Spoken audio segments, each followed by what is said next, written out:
There's been a lot of talk, and I actually got a question this week about whether we should be process golfers or whether we should be target-focused golfers. It's a great question. Let's tee it up.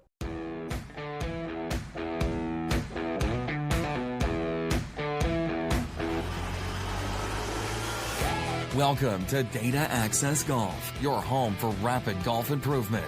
And now, from the thin air of the Rocky Mountains, next on the number one tee, your host, Aaron Stewart. Hey everyone, welcome to another episode of Data Access Golf. Thank you for being here. Yeah, I wanted to jump into, I got a very interesting question, and it's definitely something that I've seen more of online. A lot of people discussing and talking about, obviously different ways, and there's a lot of different ways to play golf, and there's a lot of different philosophies out there on how we should play golf.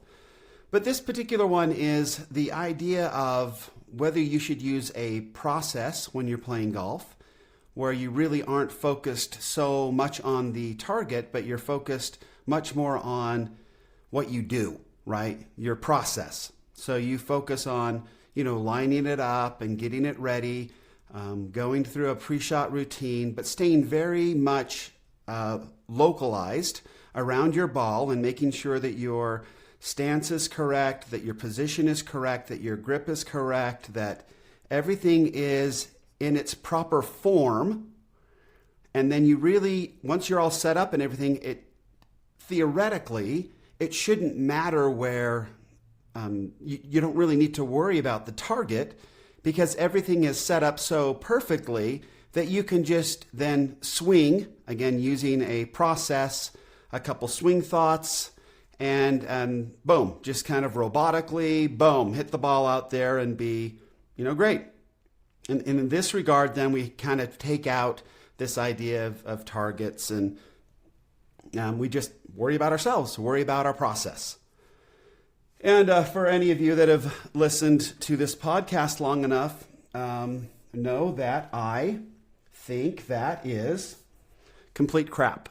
So I am not a guy that there is a time, and we'll get into target golf in just a second, after this rant brought to you by, me. There is definitely a time in golf when you want to systematically break down your swing and fix stuff that has gotten off a little bit, and we as humans will do that. I think all of us have gone through the process where let's say we're working on something, we figure out whether somebody's told us or has seen something or we've seen it ourselves, that our grip has gotten a little bit out of whack. So we'll change our grip or fix our grip, or a coach will tell us our grip needs to be different. We need to get that right hand up on top or whatever it is, and we fix it, right? And so then we start using that new grip in our swing, and it feels funky, right? It feels weird. But we start, hitting the ball better because we're in a better place. Our grip is in a place where we can swing more freely, we can swing more on plane, whatever, right? We can control the face a little bit more, whatever the situation is, but we can play better. But the grip feels funny, right? It's strange.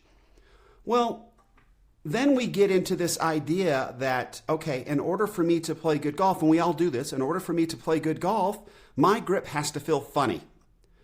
And so if we start to get off a little bit, we will then over-exaggerate whatever it was we did to fix the grip, and then we tend to go, the pendulum swings and we go completely over the other way, right? If we went from a weak grip to a neutral grip, now we're all of a sudden in a strong grip and vice versa, right? That's just kind of what happens. That's what we do. In those particular situations, we're going to have to step back and look at it, and systematically, we're going to have to change the grip again. And we're going to have to go the other way, and it's going to feel funny for a different reason, right? Because now we're, not strong, we're weak, or whatever it is, or weaker than it was. So we do that all the time in the golf swing. The pendulum just goes back and forth as we try to figure some things out, especially when we are not using any feedback. So the problem with a process-based system is that you will get in and you will get to a place where you believe everything is set up and right, and your stance and everything is exactly right, But there will be certain feels that you had on the range or whatever that you believe have to be the same feels that are going on while you're out playing. And then the pendulum will go the other way, and this process, this setup, this feel that you're chasing won't work anymore. That's why tips are ridiculous, right? If you read a Golf Digest and you take a tip and you go out and you use it for a couple times, it'll last, a round, maybe two? Maybe you get a week out of it, but it's not going to keep working. And it's not the tip that's doing anything anyway. Right? It's just that you've created a situation where you're more interested in the new feeling than you are in anything else. And so you're outside yourself and you're experiencing your golf swing. You're not rattling around up in that bad neighborhood called your head. And that goes back to Fred Shoemaker and a lot of his philosophies that are 100% correct, by the way. But so when we get into, now let's move away. And this was brought on by obviously the question, but I uploaded a graphic to my Instagram account, to the Data Access Golf Instagram account last, I guess it was yesterday, a couple days ago, whenever it was. It's Rory McIlroy talking about when he was in the final round of the Players, which he obviously won, that when he would get to the place where he just got it real simple in his head. And rather than think about the enormity of it all or anything about it at all, he basically says, I pick a target, I commit to the target, and I swing as hard as I can. Okay? I pick a target, I commit to a target, and I swing as hard as I can. Wow. That is so simple, but so profound at the same time. So I'll break it down a little bit. We want to simplify everything in our golf swing. And so when we talk about using feedback and data and technology to do that, we are essentially going to remove from our golf swing everything that shouldn't be there and make our golf swings as simple as possible, right? So we will go through and change everything. And that, if we have to get into a process-oriented place to do that, where we have to put in some deliberate practice, where we have to work on our swing plane, all of that, we may have to work on our balance, our stance, the width of our stance, our ball positioning. We may have to work on a lot of different things to get it back to where we need to be. And there's a lot of different ways to do that. There's video, there's swing bite, there's blast, there's all those things that can help us do that provide us feedback to get us to a place where we know we're in a good place. But everything that doesn't belong in our golf swing, we then remove. So if we're taking it inside, we need to remove that. If we're taking it way outside, we need to remove that. If we're doing a big loopy, funky thing over the top, we need to remove that. We try to get our golf swing to as simple a place as possible so it just works, right? And we don't have to think about it. And I don't want to get too far into the feedback. When you have feedback and when your head and what's actually happened start to match up, then learning begins, right? When you start to feel it, you can fix it. Another Fred Shoemakerism.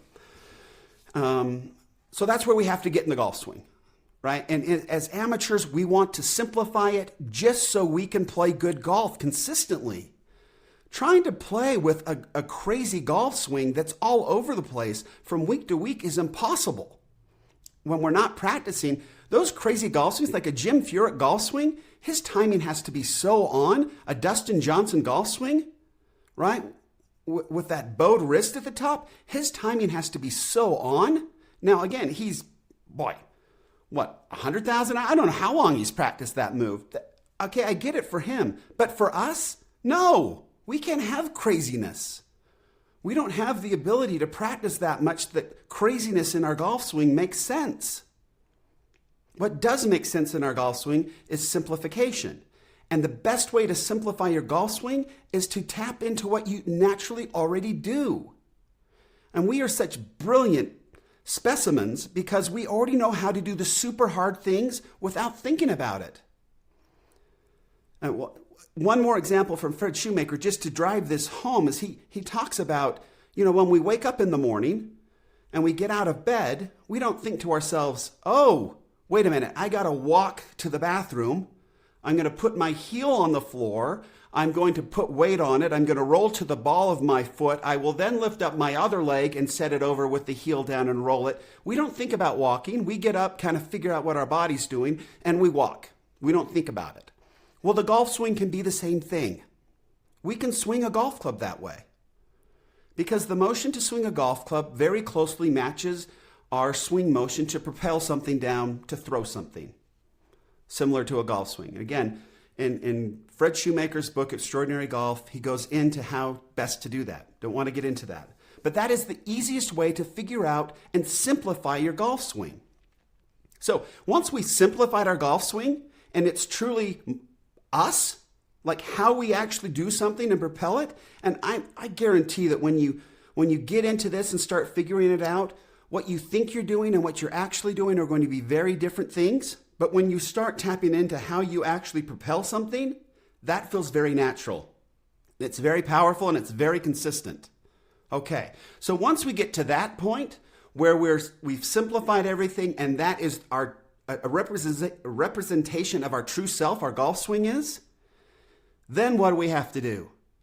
Pick a target, commit to it, and swing. Hard as you can, I don't know. If I swung as hard as I can, I'd pull something, right? I mean, I'm 51 years old. I've already been out a season for hurting myself. I'm not swinging as hard as I can, Rory. Sorry. I will swing as hard as I dare without needing to go into traction. I think that's probably where we should all be, especially as amateurs, right? I'm not doing yoga for golf every day as much as I would never want to do that. But anyway, I'm not doing those things, so I got to be careful and take care of myself. So that's the idea. So process fits into the golf swing when you're trying to fix something, and that's something that we do on the range to fix it, simplify it, get it as easy as possible. When we get to the course, we simplify it. We pick a target, we commit to the target, and we let it fly, right? And then we just experience. What did it feel like? Did it feel like when I throw a club? Did it feel like it was me? Did I feel like that matched up to the practice swing? Compare the two. Don't control them. The most brilliant part of us is the stuff that we don't control, right? Our central nervous system, the subconscious mind, it helps us breathe, it pumps our heart, it helps us walk, it helps us balance, it helps us digest food, it does all of that, and we don't think about it consciously. When we play golf subconsciously like that and we allow those systems to run the golf swing, we play our best golf. And that's what Rory McIlroy tapped into. He took his conscious mind out of it. He picked a target, he committed to it. That's how he takes his conscious mind out of it. And then he just let it go, swung as hard as he wanted. That's all he's saying. He let it go. And that is a beautiful way to play golf. It's a way to make $2.25 million for your efforts over the course of 4 days, right? Rory McIlroy basically gave us exactly what we've been talking about. Pick a target, commit to a target, and let it go. And let the brilliant systems inside of us, the real stuff, do it, not the conscious mind. That is an enemy to golf, the conscious mind. Do not think about, I'm going to take it back here, I'm going to do this, I'm going to set it at the top, I'm going to come down, I'm going to shift my weight. Terrible way to play golf. Rory was not doing that, guaranteed. So, all right, another episode. Let's wrap this baby up. Thanks for listening in. As always, better data always means better golf. Thanks. Thanks for listening to Data Access Golf with Aaron Stewart. Check us out online at dataaccessgolf.com, and we'll see you on the next episode.